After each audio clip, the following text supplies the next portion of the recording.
10वीं कक्षा हिंदी लोक भारती दूसरी इकाई पाठ 10 बूढ़ी काकी पूरक पठन गद्य व्याकरण सहित संपूर्ण स्वाध्याय।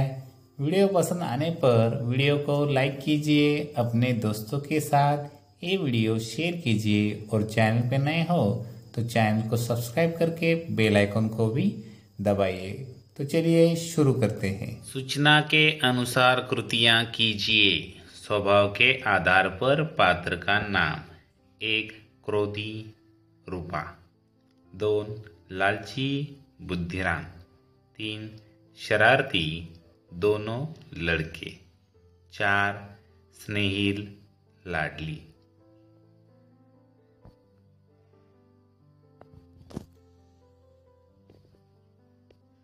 प्रश्न 2 कृति पूर्ण कीजिए।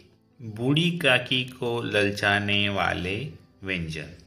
पूड़ियाँ, कचौड़ियाँ, रायता, मसालेदार तरकारी। ये बूढ़ी काकी को ललचाते थे। प्रश्न 3 बुद्धिराम का काकी के प्रति दुर्व्यवहार दर्शाने वाली 4 बातें। उत्तर 1 बूढ़ी काकी की संपत्ति अपने नाम लिखाने समय किए गए लंबे चौड़े वादों को बुद्धिराम द्वारा न निभाना। 2 बूढ़ी काकी को भरपेट भोजन न देना। 3 भोजन कर रहे मेहमानों के बीच रेंगती हुई बूढ़ी काकी के पहुंच जाने पर बुद्धिराम द्वारा निर्दयतापूर्वक पकड़कर उनकी कोठरी में ले जाकर पटक देना।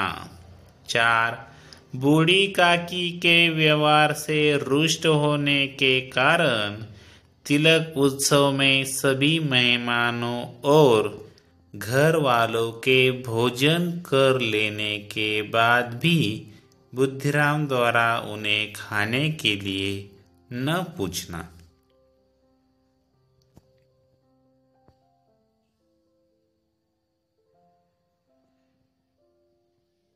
प्रश्न 4 कारण लिखिए। 1 बूढ़ी काकी ने भतीजे के नाम सारी संपत्ति लिख दी। उत्तर बूढ़ी काकी के नेत्र, हाथ, पैर आदि सभी अंग जवाब दे चुके थे। 2 लाडली ने पूड़ियां छिपाकर रखी।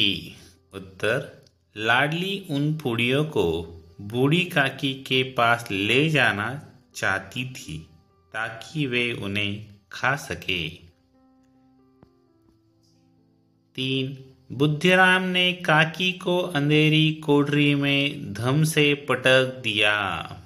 उत्तर बूढ़ी काकी रेंगती हुई भोजन कर रहे मेहमान मंडली के बीच पहुंच गई थी। इससे कई लोग चौंकर उठ खड़े हुए थे।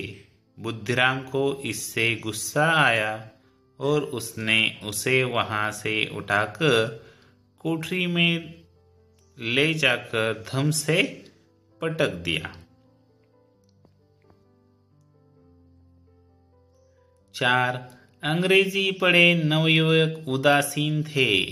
उत्तर अंग्रेजी पढ़े नवयुवक उदासीन थे क्योंकि वे गवार मंडली में बोलना अथवा सम्मिलित होना अपनी प्रतिष्ठा के प्रतिकूल समझते थे।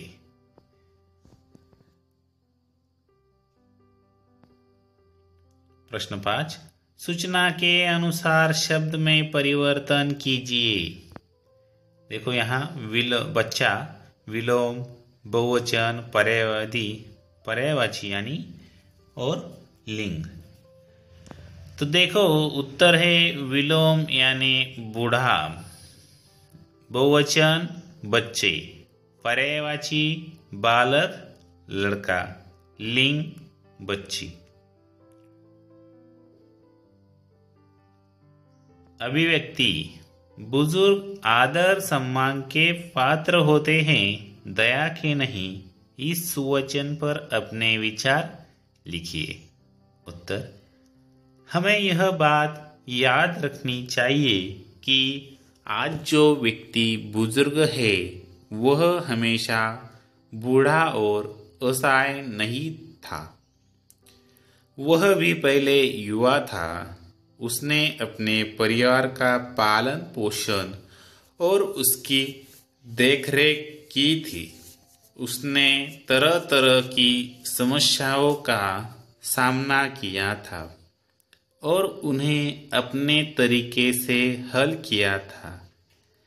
उसे जीवन जीने का अनुभव है, लेकिन वृद्ध हो जाने पर किसी किसी परिवार में बुजुर्गों को किनारे कर दिया जाता है। उनकी सलाह या सुझाव को कोई महत्व नहीं दिया जाता। इस तरह के व्यवहार से बुजुर्गों को अपने सम्मान पर ठेस लगती महसूस होती है। किसी किसी परिवार में तो बुजुर्ग के खाने पीने की भी किसी को चिंता नहीं रहती। घर के लोग अपने में मगन रहते हैं और बुजुर्ग का कोई ख्याल नहीं रखता।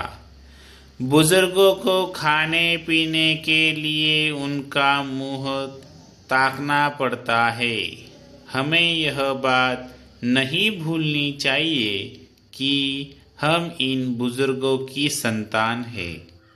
उनको पर्याप्त सम्मान देना और उनकी हर प्रकार से देखरेख करना हमारा फर्ज है।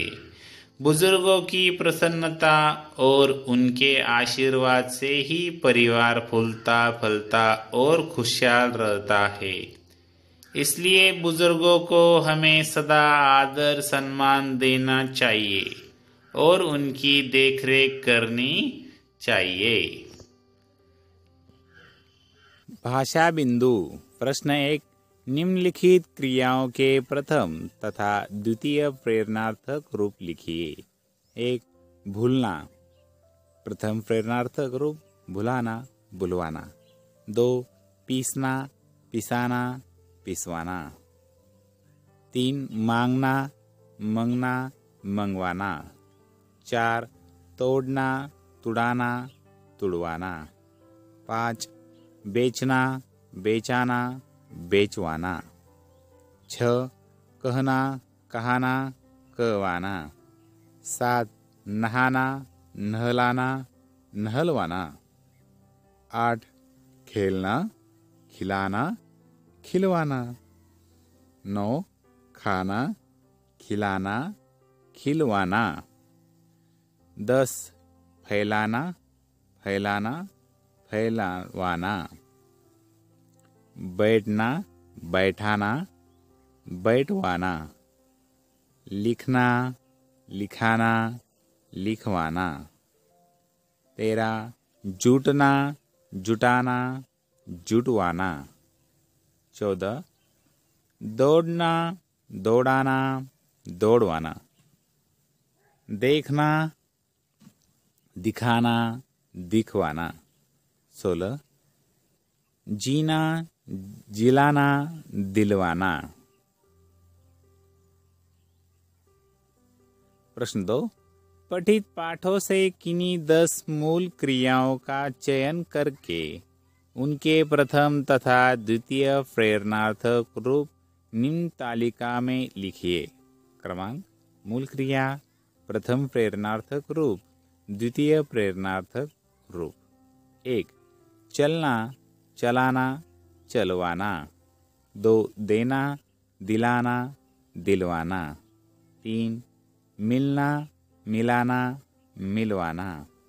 4, पीना, पिलाना, पिलवाना। 5, घुसना, घुसाना, घुसवाना। 6, बोलना, बुलना, बुलवाना। 7, ढूंढना, ढूंढवाना। 8, रखना, रखाना, रखवाना। 9, लगना, लगाना, लगवाना। 10, करना, कराना, करवाना। उपयोजित लेखन। मेरा प्रिय वैज्ञानिक विषय पर निबंध लेखन कीजिए। उत्तर। ये तो दुनिया में एक से एक बड़े वैज्ञानिक हैं, पर मेरे प्रिय वैज्ञानिक तो सर जगदीश चंद्र बोस ही है। सर जगदीश चंद्र बोस की बात ही निराली है। उन्होंने यह सिद्ध करके बता दिया कि पेड़ पौधे भी हमारी तरह सांस लेते हैं और उन्हें पानी और भोजन की आवश्यकता होती है। उनमें भी जान होती है। यदि पेड़ पौधों को सताया या कष्ट दिया जाए तो वे बीमार हो जाते हैं, और उनकी प्रकृति के विरुद्ध उन्हें भोजन दिया जाए अथवा जहरीला रसायन दिया जाए तो वे मर जाते हैं। वैसे पेड़ पौधे के संपर्क में रहने वाले प्रत्येक व्यक्ति को मालूम होता है कि पेड़ पौधों को नुकसान पहुंचाने या विषैले पदार्थों के संपर्क में आने से क्षतिग्रस्त या मृत हो सकते हैं। पर इस बात को सिद्ध किया गया था सर जगदीश चंद्र बोस ने। अपने शोध को सिद्ध करने के लिए उन्होंने खुद चुंबकीय कैस्कोग्राफ नामक यंत्र तैयार किया।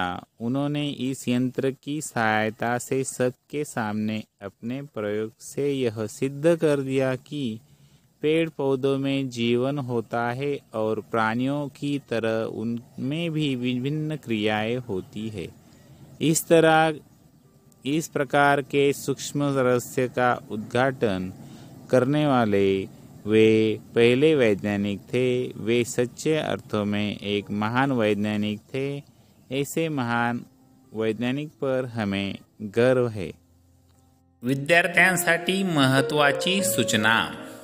इयत्ता 1ली ते 5वी सर्व विषय, त्याचबरोबर इयत्ता 6वी ते 10वी विद्यार्थ्यांसाठी मराठी, हिंदी, विज्ञान, इतिहास, भूगोल, नागरिकशास्त्र, राज्यशास्त्र या विषयांचे स्वाध्याय व्हिडिओ पाहण्यासाठी यूट्यूबवर मराठी किंवा इंग्रजीत याप्रमाणे सर्च करा.